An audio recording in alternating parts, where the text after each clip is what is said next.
अब आ जाते हैं तीसरे टॉपिक पे, रिस्क मैनेजमेंट पे। अभी आपने देखा कि जेएसए का बिल्कुल मिनिमम स्कोप था, रिस्क असेसमेंट का ब्रॉडर स्कोप था। अब आ जाते हैं रिस्क मैनेजमेंट पे। रिस्क मैनेजमेंट क्या है जी? पहले डेफिनेशन देख लेते हैं। Risk management is a structured approach to identifying, assessing and mitigating the risk to minimise the potential harm and maximise the benefit. अब बेसिकली रिस्क मैनेजमेंट क्या है? इसका जो स्कोप है ये same to the risk assessment ही है। Risk assessment का जो स्कोप था वो एक एक्टिविटी था। इस रिस्क मैनेजमेंट का जो स्कोप है ये पूरी ऑर्गेनाइजेशनल के आपके हैजर्ड्स और रिस्क है।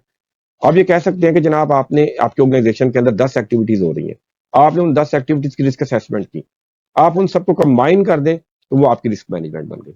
फर्दर इसको देखते हैं जी। इसके अब रिस्क मैनेजमेंट के जो कंपोनेंट्स हैं सेम। सबसे पहले जनाब आपने हैजर्ड आइडेंटिफिकेशन करनी है। यहाँ मैंने लिखा integrate JSA and risk assessment findings.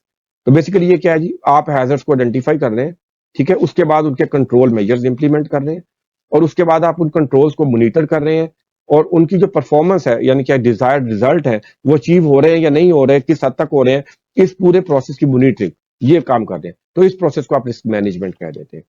अब इसका जो स्कोप मैंने आपको बताया, इसका स्कोप के अंदर पूरी ऑर्गेनाइजेशन आ जाती है, जिसके अंदर आपके सारे हैजर्ड्स और रिस्क जो ऑर्गेनाइजेशन के हैं वो कवर हो जाते हैं।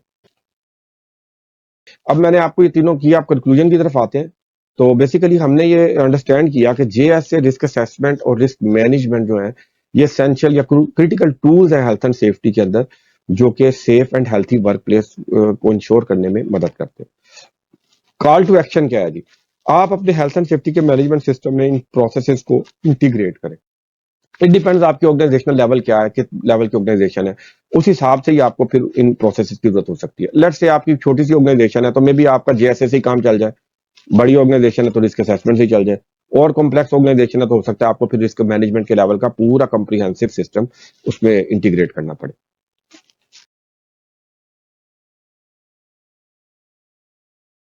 और ये हमारी आज की वीडियो थी। उम्मीद करता हूँ आपके लिए हेल्पफुल होगी। आपके देखने का बहुत बहुत शुक्रिया। अल्लाह हाफिज।